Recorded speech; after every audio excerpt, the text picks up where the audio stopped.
Magandang araw mga kaibigan. Ito, good news.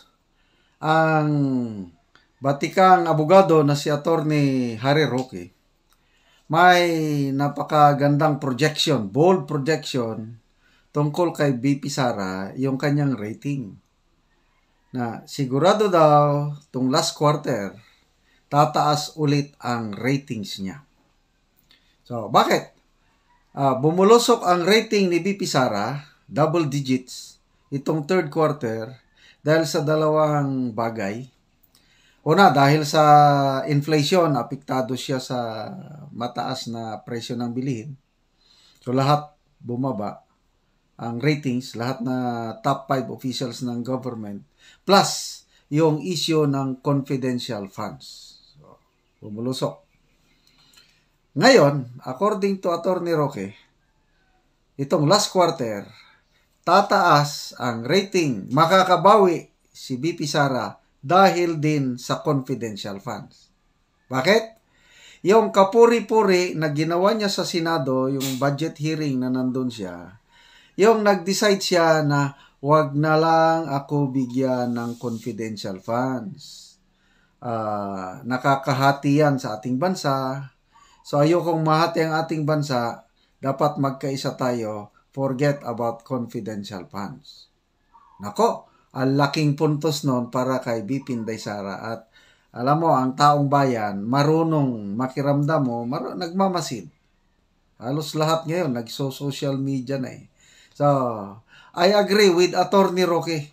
One wise move o one shining moment ulit kay VP Sara, yung voluntaryo, ginib up niya na ang kanyang confidential funds. Mabuhay po kayo, VP Sara. Ito, pakinggan natin ang buong interview kay Attorney Roque sa SMNI. So, tinalakay niya yung confidential funds ni VP Sara. At the same time, kagagaling lang niya sa China at pinag-usapan yung sigalot ng Pilipinas at China sa West Philippine Sea. Invited siya ng Chinese government tungkol sa bagay na yan. Enjoy! Ayun, Attorney, nako, marami ding nag-aabang po sa inyong komento hinggil nga sa desisyon ni Vice President Sara Duterte tungkol nga doon sa hindi niya paghingi ng confidential funds para sa 2024. Ano po masasabi po ninyo? Well, napahanga talaga ako kay Vice President, no? Dahil bihira talaga yung inuna yung interes ng bayan, no? Mantakin mo, talaga namang dapat magalit si VP dahil hindi naman siya oposisyon. Siya naman ay kapartner ng ating presidente. No? Eh bakit babawasan ang kanyang budget? Nung ako po'y kongresista, talagang ang patakaran sa mga budget hearings, tanging minorya lang ang pwedeng magtanong. Dahil ang mayorya, dapat sinusuportahan ang budget ng presidente. Ito, ang nangyari kay VP Sara, abay, ang House Speaker pang naguna para harangin ang budget ni Vice President Sara Duterte. No? Pero bagamat po pwedeng pinalaki ni VP Sara ang away niya kay Speaker Romualdez, no? Talaga namang pinatunayan niya na siya ay tunay na statesman, tunay na babaeng with balls dahil kinonsidera muna niya na unang-una hindi dapat magkahati-hati ang bayan ng ganitong kaaga dahil ang tagal-tagal pa nga ng eleksyon para sa presidente, 2028 pa. At pangalawa, dahil nga meron siyang sinumpaang katungkulan na panatiling malakas at united, no? Nagkakaisa ang bansang Pilipinas. So talaga pong kakaiba ang statesmanship na pinakita ni VP Inday Sara at sa tingin ko, nagmumukmuk ngayon ang mga kalaban ni VP Sara dahil nagbumirang sa kanila, no? Imbis maging negative kay VP Sara itong confidential funds, nagkaroon pa rin ng pagkakataon na patunayan ni Inday Sara na talagang siya po ay karapat-dapat na mamuno sa ating bayan. Wala po akong nakikitang politiko na gaya ni Inday Sara of recent years na talagang inuna muna yung pangangailangan na magkaisa at isinantabi muna ang politika. Ibig sabihin ba nito, Attorney, na titigil na yung mga kritiko sa pagkalkal doon sa kanyang confi funds at yung trust naman at confidence ng taong bayan, lalo pa siyang tataas? Well, hindi po titigil ang mga kritiko, no? Dahil alam naman nila na wala kasi silang sariling kakayahan at plataforma na maipipresenta sa bayan. So ang gagawin nila, sisirain nila ang kanilang mga kalaban. Yan po talaga yung politika na alam nila, no? Pero naniniwala naman po ako dito pagkakataon nito, maaalala ng taong bayan na inuna talaga ni VP Sara ang kapakanan ng bayan, inuna niya ang pagkakaisa, inuna niya yung pangangailangan na magkaroon tayong malakas na republika, at dahil po dyan, sesemplang ang mga kritisismo ng oposisyon. At yung rating niya, lalo pa bang tataas dahil sa ginawa na ito? Well, inaasahan ko po na sa last quarter na rating, no, pupulusok na naman sa taas ang rating ni VP Sara. Sa tingin ko, mababawi niya kung ano man yung bumabang rating niya. Bagamat ang katotohanan, talaga napapababari ang rating niya dahil sa kahirapan ng buhay. Kaya asahan natin na kung tataas man, hindi ganong kataas dahil nga pahirap ng pahirap ang buhay, lalo na dito sa digmaan sa gitnang silangan. Sinasabi po ni Senator Tolentino, attorney, na kahit hindi man hiningi ni VP Sara yung CONFI funds for 2024, ay maaari pa rin ibigay ng Senado. Pwede ba yon? Well, pwede yan at sana mangyari yan dahil ngayon nakita ng tao na dapat talagang pagkatiwalaan si VP Sara at hindi niya naman talaga gagastos sa inyong mga CONFI funds na yan para magpayaman, no? Pero sa tingin ko, napakaganda na ng mensahe ni VP Sara. Yung mensahe na dapat pinararating ni PBBM na dapat ipagpatuloy ang pagkakaisa, yan po ang naging mensahe ni VP Sara at yan naman po ang pinangako ng unit team. Sana po maalala ni PBBM yan at paalalahanan niya yung kanyang pinsan. Attorney, si partner Admar nandito. May mga karagdagang katanungan sa inyo. Pagbalik mo dito sa Pilipinas next week, pag-usapan natin pa yung iba pang mga issue tungkol dyan na attorney. Curious lang din naman ako sa pagpunta mo dyan sa China dahil nabanggit mo nga dito sa ating programa last time na meron kang ipopropose na tingin mo ito na ang solusyon dyan sa tensyon dito sa West Philippine Sea, South China Sea. Ano ba ang naibahagi mo sa harapan mismo ng mga Chinese?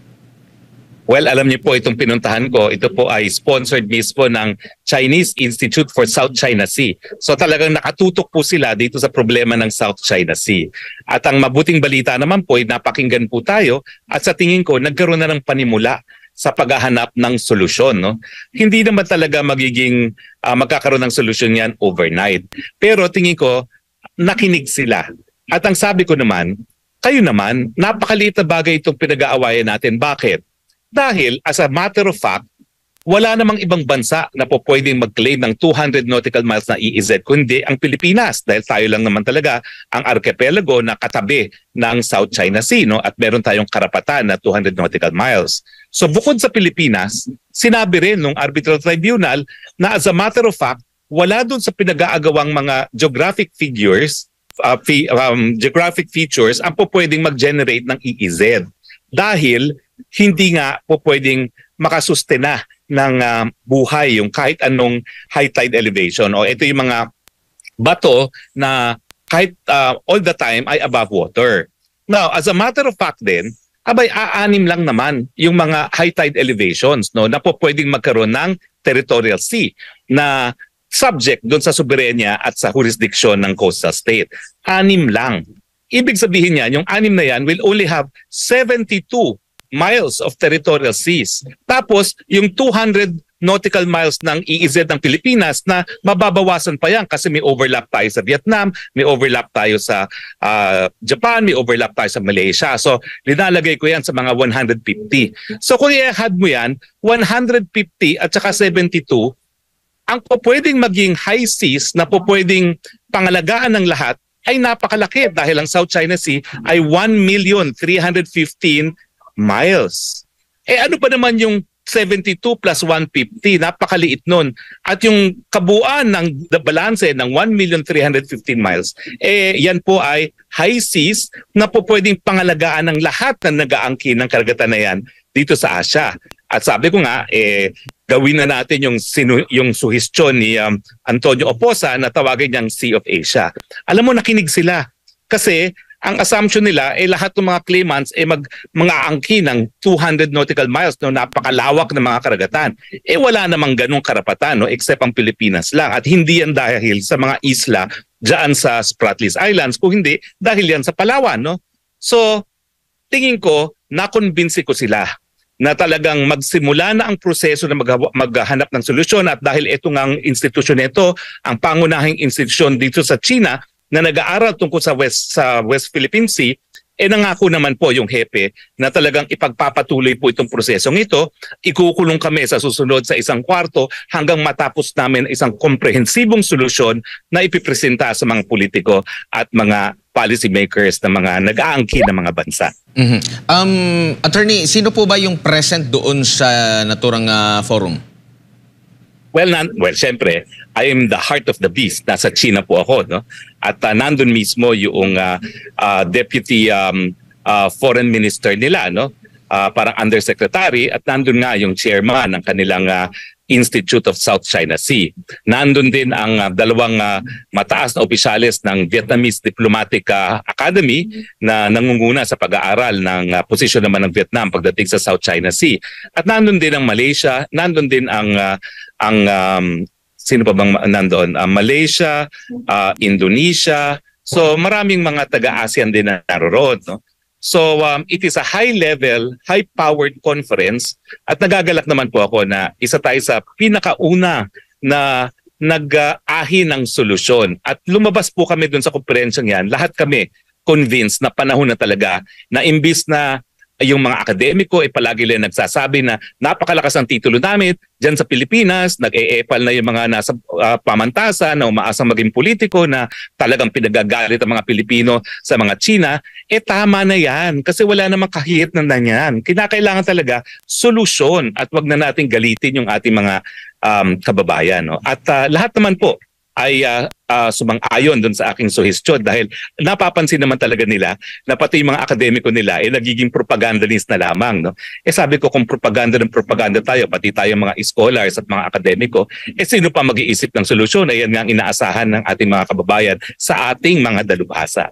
So, natapos po ang konferensya na nagagalakan lahat na mukha pong talaga na pong magsisimula na ang paghahanap ng tunay na solusyon at hindi lang yung mga band-aid solution gaya ng Code of Conduct. At nabanggit mo kanina yung mga bansa na mga dumalo dyan, no? May mga kinatawan. Kumbaga magkakapit-bahay lang ito, attorney. At alam mo naman, pag kapit-bahay, mas maganda yan, madaling maresolba. No? Yung issue na doon din sa mismong rehiyon kung saan nakapalibot itong mga magkakapitbahay na ito.